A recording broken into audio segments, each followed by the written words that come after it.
Europe আমেরিকায় church বিক্রির ক্রমবর্ধমান ধারা, তৃতীয় বিশ্বের চার্চ নেতৃত্বের জন্য এক অগ্রিম সতর্কবার্তা। ইতিহাসের পাতায় যা ধ্রুব সত্য ছিল, সময়ের আবর্তেই আজ তা প্রশ্নের সম্মুখীন। কেন ইউরোপ আমেরিকার ঐতিহ্যবাহী গির্জাগুলো আজ বিক্রির তালিকায়? এটি কি কেবল উপাসকের অভাব, নাকি এক গভীর বুদ্ধিবৃত্তিক ও নৈতিক সংকটের সংকেত? তৃতীয় বিশ্বের চার্চ নেতৃত্বের জন্য এক আগাম সতর্কবার্তা নিয়ে আজকের এই বিশেষ নিবেদন।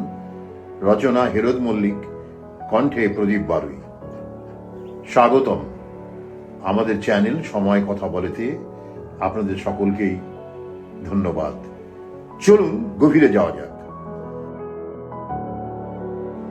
এককালে যে সমস্ত গির্জা বা চার্চ প্রতি রবিবার উপাসকদের ভিড়ে কানায় কানায় পূর্ণ থাকত, আজ সেগুলি বিক্রির তালিকায় উঠে আসা বিশ্ব জুড়ে এক গভীর সংকটের ইঙ্গিত দিচ্ছে। যুক্তরাষ্ট্র, যুক্তরাজ্য এবং জার্মানির মতো দেশগুলোতে এই চিত্র সব থেকে প্রকট। জার্মানিতে কেবল ক্যাথলিক চার্চের পরিসংখ্যান বিশ্লেষণ করলে দেখা যায় 2025 সালেই অন্তত 46টি গির্জাকে ধর্মীয় মর্যাদা বা ডিস্যাক্রালাইজেশন থেকে সরিয়ে সাধারণ সম্পত্তিতে রূপান্তর করা হয়েছে। একই সাথে দেশটিতে ক্যাথলিক সদস্য সংখ্যা আধুনিক ইতিহাসে সর্বনিম্ন স্তরে নেমেছে। যুক্তরাষ্ট্রের পরিস্থিতি আরও ভয়াবহ। আশঙ্কা করা যাচ্ছে যে 2026 সালের মধ্যে শুধুমাত্র মেথডিস্ট ডিনোমিনেশনের প্রায় 7,000 গির্জা চিরতরে বন্ধ হয়ে যাবে।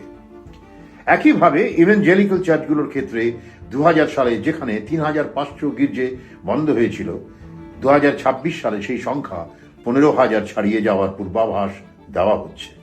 অধিকাংশ কর্তৃপক্ষ অবশ্য সদস্য হ্রাস, রক্ষণাবেক্ষণের ব্যয় বৃদ্ধি আর আয় কমে যাওয়ার দোহাই দিলেও এই পতনের শিকড় আরো গভীরে প্রথিত। পর্যবেক্ষক এবং গবেষকরা এর পেছনে কিছু মৌলিক এবং অপরিহার্য কারণ চিহ্নিত করেছেন। 1. আধুনিক বিশ্বের উচ্চশিক্ষা এবং বৈজ্ঞানিক চেতনার যে অভাবনীয় বিস্ফোরণ ঘটেছে, চার্চের বর্তমান নেতৃত্ব তার সঙ্গে বৌদ্ধিক স্তর ও মননকে উন্নত করতে ব্যর্থ হয়েছেন। প্রজ্ঞার অভাব। অধিকাংশ যাজকের প্রশিক্ষণ আজও শতাব্দী প্রাচীন প্রথা ও তাত্ত্বিক গণ্ডিতে সীমাবদ্ধ। বাইবেলের শাশ্বত শিক্ষা বা খ্রিস্টের উক্তিকে সমকালীন প্রেক্ষাপটে ব্যাখ্যা করার সামর্থ্য তারা হারিয়েছেন। Intellectual resource. সমকালীন জটিল দর্শন, কৃত্রিম বুদ্ধিমত্তা, আর্টিফিশিয়াল ইন্টেলিজেন্স কিংবা জেনেটিক্সের মতো আধুনিক বিষয় নিয়ে তাত্ত্বিক আলোচনার সক্ষমতা তাদের নেই। ফলে শিক্ষিত সমাজ, বিশেষ করে তরুণ প্রজন্ম, যখন তাদের অস্তিত্ব রক্ষা বা নৈতিক সংকটের প্রশ্ন নিয়ে চার্চে যান, তখন তারা পান কিছু গতানুগতিক এবং অসার উত্তর। এই বুদ্ধিবৃত্তিক দৈন্যের ব্যবধান চার্চকে একটি আদিম পাঠশালায় পরিণত করেছে। 2. বিভিন্ন চার্চ নেজারেথ ম্যানিফেস্টো ও মৌলিক খ্রিস্টীয় আদর্শ থেকে বিচ্যুত হয়ে গেছেন। লুক 4 অধ্যায় 18-19 পদে বর্ণিত যিশুর ঘোষিত নেজারেথ ম্যানিফেস্টো ছিল মূলত দারিদ্র্যের মুক্তি, বন্দীদের স্বাধীনতা এবং নিপীড়িত মানুষের পাশে দাঁড়ানোর এক বৈপ্লবিক ইস্তেহার। কিন্তু আধুনিক চার্চ আজ সেই আদর্শ থেকে বিচ্যুত। চার্চ মানুষের অধিকারের আদায়ের লড়াইয়ে নেতৃত্ব দেওয়ার বদলে নিজেদের স্থাবর সম্পত্তি রক্ষা এবং রাজনৈতিক ক্ষমতার সমীকরণে বেশি ব্যস্ত থেকেছে। 3. যখন সামাজিক অবিচার বা মানবাধিকার লঙ্ঘিত হয়, তখন চার্চের আপোষকামী অবস্থান বা রহস্যময় নীরবতা সাধারণ মানুষকে ক্ষুব্ধ করে। বাইবেলের সাম্য ও ন্যায়ের শিক্ষাকে অবজ্ঞা করে চার্চ যখন কেবল বাহ্যিক আচার সর্বস্ব আনুষ্ঠানিকতায় মত্ত থাকে, তখন সে তার নৈতিক কর্তৃত্ব হারিয়ে ফেলে। 4. চার্চ প্রযুক্তির সাথে নিজেকে সমন্বয়ের ব্যর্থ হয়েছে। সময়ের সাথে নিজেকে রিসেট করতে পারেনি। প্রযুক্তি কেবল প্রচারের মাধ্যমে নয়, এটি মানুষের মৌলিক চিন্তার ধারণাকেও বদলে দিয়েছে।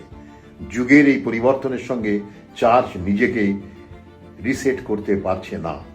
5. একপাক্ষিক সংলাপ। বর্তমান যুগে হলো দ্বিমুখী ও মিথস্ক্রিয়ামূলক বা ইন্টারঅ্যাক্টিভ সংলাপের, অর্থাৎ চার্চ আজও পুলপিট থেকে একপাক্ষিক হুকুম জারি বা উপদেশ দেওয়ার পুরনো ও একঘেয়ে কাঠামোয় আটকে রয়েছে। আজকের যুব সমাজ যেখানে তথ্য ও যুক্তির নিরিখে সত্য খুঁজছে, সেখানে চার্চের অন্ধ আনুগত্য বা প্রথাগত ডগমা তাদের কাছে অপ্রাসঙ্গিক ও তামাদি মনে হয়। যুগের চাহিদার সঙ্গে সামঞ্জস্য রেখে নিজের ধর্মতত্ত্বকে যুগোপযোগী না করতে পারাটাই হচ্ছে চার্চগুলির সবচেয়ে বড় ব্যর্থতা। 6, তরুণ প্রজন্ম কোনো কিছু গ্রহণ করার আগে তার প্রাসঙ্গিকতা বা উপযোগিতা, ইউটিলিটিকে বিচার করে, বিশ্লেষণ করে। চার্চ যখন তাদের জীবনের বাস্তব সমস্যা যেমন জীবন জীবিকা, মানসিক স্বাস্থ্য কিংবা সামাজিক বৈষম্য নিয়ে কোনো অর্থবহ দিশা দেখাতে পারছে না, ফলে গির্জা তাদের কাছে কেবল একটি পুরনো ইমারত ছাড়া আর কিছুই নয়। যাজকদের প্রগতিশীল বোধের অভাব এই দূরত্বকে আরও ত্বরান্বিত করেছে। ব্যতিক্রমী দৃষ্টান্ত ও আশার আলো। এই সংকটের মাঝেও কিছু ব্যতিক্রমী ধারা নূতন পথ দেখাচ্ছে। লিবারেশন থিওলজির প্রভাবে লাতিন আমেরিকার কিছু চার্চ আজও ন্যাজারেথ ম্যানিফেস্টো মেনে সরাসরি গণ আন্দোলনের সঙ্গে যুক্ত। তারা ইটের তৈরি ভবন রক্ষার চেয়ে মানুষের মুখ থেকে বড় করে দেখে, যার ফলে সেখানে চার্চ আজও জীবন্ত। ইন্টারঅ্যাক্টিভ ও সোশ্যাল জাস্টিস চার্চ। পাশ্চাত্যের কিছু চার্চ এখন প্রথাগত ভবন ত্যাগ করে কফি শপ বা কমিউনিটি সেন্টারে উপাসনা পরিচালনা করছে, যেখানে কেবল গতানুগতিক ধর্মতত্ত্বই নয়, বরং সামাজিক সক্রিয়তা মূল চালিকা শক্তি হিসেবে কাজ করে চলেছে। তবে প্রশ্ন জাগে, চার্চের এই আভ্যন্তরীণ অবক্ষয় বা ঘুণপোকা লাগার সংকেত কি গির্জাগুলির বিশ্ব নিয়ন্ত্রণা আগাম টের পাচ্ছেন না? এই ভাঙন রুখে দিতে তারা কি আদৌ কোনো কার্যকর ড্যামেজ কন্ট্রোলমূলক পদক্ষেপ নিয়েছেন?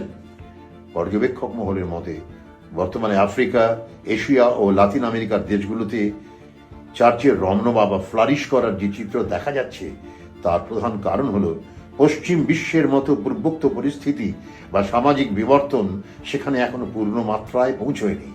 তাদের মতে দুর্ভাগ্যের বিষয় হলো এসব দেশের জাতীয় চার্চ কর্তৃপক্ষ ইউরোপ আমেরিকার ইতিহাসের পুনরাবৃত্তি থেকেই যেন পাঠ নিতে ব্যর্থ হচ্ছেন। তারা বর্তমানে এই জনস্রোতকে প্রকৃত আধ্যাত্মিক জাগরণ ভেবে ভুল করছেন, ঠিক যেভাবে এককালে ইউরোপের নেতৃত্বেও নিশ্চিত ছিলেন। বাস্তবতা হলো এশিয়া বা আফ্রিকার চার্চ নেতৃত্ব যদি এখনই সচেতন না হন এবং যাজকদের বুদ্ধিবৃত্তিক মানোন্নয়ন সহ কাঠামোগত আমূল সংস্কার না করেন, তবে এসব দেশেও আগামী সময়ে একই ভবিতব্য, অর্থাৎ চার্চ বিক্রির হিড়িক পড়ার প্রবল আশঙ্কা রয়েছে। চার্চের শিক্ষা যদি কেবল পারলৌকিক মুক্তির একপেশে প্রচারের মাধ্যমে সীমাবদ্ধ হয়ে থাকে এবং ইহলৌকিক লড়াইয়ে মানুষের পাশে এসে না দাঁড়াতে পারে, তবে চার্চ বিক্রির এই ধারা কেবল পাশ্চাত্যেই থমকে থাকবে না। সময় কথা বলছে, আর সেই সংকেত বুঝতে ব্যর্থ হওয়ার অর্থ হলো অনিবার্য পতনের দিকে ঠেলে দেওয়া।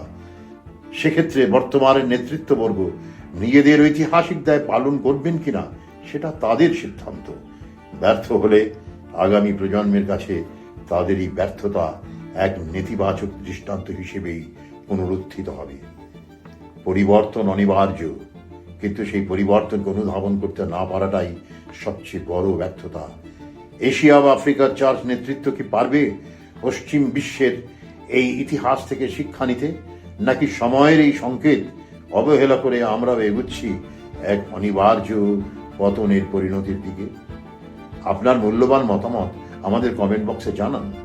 আলোচনাটি গুরুত্বপূর্ণ মনে হলে লাইক দিন এবং এই ধরনের গভীর বিশ্লেষণভূমি ভিডিও নিয়মিত পেতে আমাদের চ্যানেলটি সাবস্ক্রাইব করুন। পরবর্তী পর্বে আবার দেখা হবে নতুন প্রসঙ্গের ব্যবচ্ছেদ নিয়ে। ততক্ষণ ভালো থাকুন, সচেতন থাকুন, কারণ সময় কথা বলে।